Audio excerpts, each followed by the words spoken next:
Hi all, welcome to every one.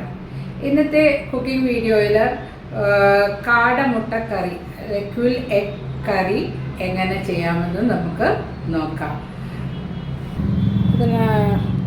അതായത് തവയ്ക്കകത്ത് ഒരു table spoon oil ഒഴിക്കുക, അതൊന്ന് ചൂടാകുക. അതിലേക്ക് ഒരു 1/4 ടീസ്പൂൺ മുളക് പൊടി, അല്പം ഉപ്പ്, അല്പം മഞ്ഞൾപ്പൊടി. ഇതെല്ലാം 1/4 ടീസ്പൂണിൽ കുറവാണ്. അത് ഒന്ന് ചൂടാകുമ്പോൾ ചൂടായിട്ടുണ്ട്. അതിലേക്ക് നേരത്തെ ഞാൻ ഈ എഗ്സ് പുഴുങ്ങി വെച്ചിട്ടുണ്ടായിരുന്നു. അപ്പോൾ അത് ഇതിനകത്തൊന്നിട്ട് ഒന്ന് റോസ്റ്റ് ചെയ്തെടുക്കുക. ഒത്തിരി നേരം ചെയ്യരുത്, കാരണം അത് ഒത്തിരി ഹാർഡായി പോകാനുള്ള സാധ്യതയുണ്ട്. അപ്പോൾ ജസ്റ്റ് ഒന്ന് റോസ്റ്റ് ചെയ്തെടുത്താൽ മതി. ഇതിപ്പം റോസ്റ്റ് ആയിട്ടുണ്ട്. ഞാനൊരു 2 മിനിറ്റ്സേ എടുത്തുള്ളൂ. ഇത് സ്റ്റവ് ഓഫ് ചെയ്തിട്ട് മുട്ട മാറ്റുക. കടായി അടുപ്പിൽ വെച്ച ശേഷം ഒരു 1.5 ടേബിൾ സ്പൂൺ ഓയിൽ ഒഴിക്കുക. അത് ഒന്ന് ചൂടാകുമ്പോൾ, എണ്ണ ചൂടായിട്ടുണ്ട്. ഞാനൊരു 1/2 ടീസ്പൂൺ കടുക് ഇട്ടിട്ടുണ്ട്. കടുക് പൊട്ടുമ്പോഴത്തേക്ക് ഒരു 1/4 ടീസ്പൂണ് പെരുംജീരകം അതിട്ടു. പിന്നെ 2 ഡ്രൈ ചില്ലി, പിന്നെ അല്പം കറി ലീഫ് ഇട്ടിട്ടുണ്ട്. ഇതൊന്ന് മൂക്കുമ്പോൾ ഒരു ടീസ്പൂൺ ജിഞ്ചർ ഗാർലിക് പേസ്റ്റ്. അതിലേക്ക് ഞാൻ ഒരു 2 മീഡിയം സൈസ് അനിയൻ ചോപ്പ് ചെയ്തത്. ഉള്ളി നന്നായിട്ട് വഴങ്ങിയിട്ടുണ്ട്. കുറച്ചുകൂടെ തിന്നായിട്ട് അരിഞ്ഞാൽ കുറേ കൂടെ ഫാസ്റ്റ് നമുക്കിത് ചെയ്യാൻ പറ്റും.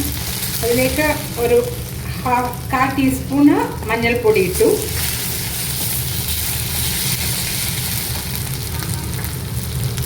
പിന്നെ ഒരു 1.25 ടീസ്പൂണ് പിന്നെ കാശ്മീരി ചില്ലി പൗഡറും 1 ടീസ്പൂണ് നോർമൽ മുളക് പൊടി.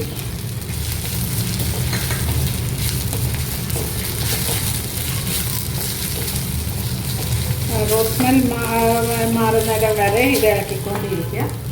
അതിലേക്ക് ഒരു 2 ടീസ്പൂണ് കൊറിയാൻഡർ പൗഡർ നന്നായിട്ട് മിക്സ് ചെയ്യുക. പച്ചമണം മാറുന്ന 1 മിനിറ്റിൻ്റെ കാര്യമേ ഉള്ളൂ.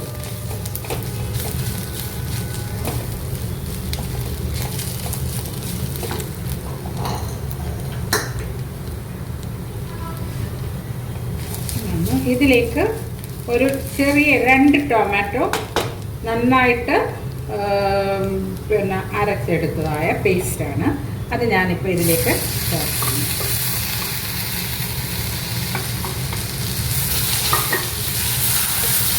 നന്നായിട്ട് മിക്സ് ചെയ്യുക. ശരിക്കും ഇതിൻ്റെ മണം പോകുന്നത് വരെ ഒരു 3-4 മിനിറ്റ് വേണ്ടി വരും.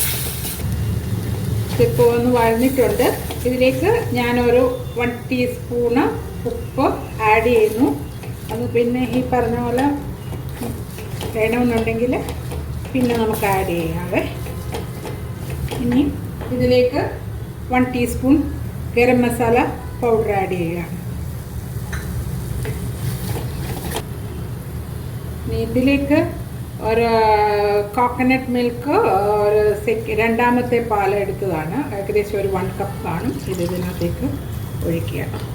എന്നിട്ട് അത് ഈ തേങ്ങാപ്പാലിനകത്ത് കിടന്ന് ഇത് വേകണം.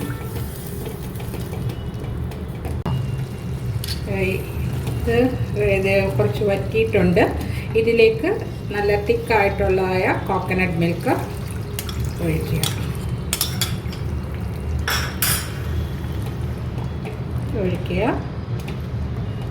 പിന്നെ നമ്മൾ റോസ്റ്റ് ചെയ്തതായ എഗ്ഗ് ആഡ് ചെയ്യുക.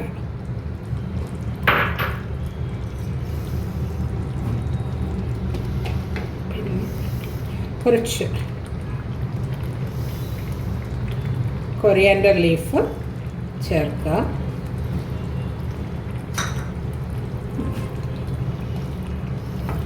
കറി റെഡി ആയിട്ടുണ്ട്. ഇതിൻ്റെ കൺസിസ്റ്റൻസി നിങ്ങൾക്ക് കൂട്ടണമെന്നുണ്ടെങ്കിൽ അല്പം ബോയിൽഡ് വാട്ടർ ഒഴിച്ചാൽ മാത്രം മതി. ഇത്രയും മതി. ഇതിപ്പോൾ നമ്മൾ ഫ്രഷ് മിൽക്ക് ഒഴിച്ച് കഴിഞ്ഞാൽ അത് ഇതാക്കേണ്ട കാര്യമില്ല. അങ്ങനെ കാടമുട്ട കറി റെഡി ആയിട്ടുണ്ട്. ഇവിടെ കാട മുട്ട കറി റെഡിയായി. ഇത് വന്ന് നമ്മൾക്ക് നോർത്ത് ഇന്ത്യൻ ഡിഷിനോടൊപ്പമോ അല്ലെ സൗത്ത് ഇന്ത്യൻ ഡിഷിനോടൊപ്പമോ നമുക്കിത് കഴിക്കാൻ പറ്റിയ ഒരു കറിയാണ്. അപ്പോൾ നിങ്ങളെല്ലാവരും ഇത് ട്രൈ ഔട്ട് ചെയ്യുക. ഇതിന് പ്ലസ് ആൻഡ് മൈനസ് എന്നെ അറിയിക്കുക. വേറൊരു പുതിയ വീഡിയോയുമായിട്ട് നിങ്ങളുടെ അടുക്കൽ വരുന്നത് വരെ bye, take care, thank U.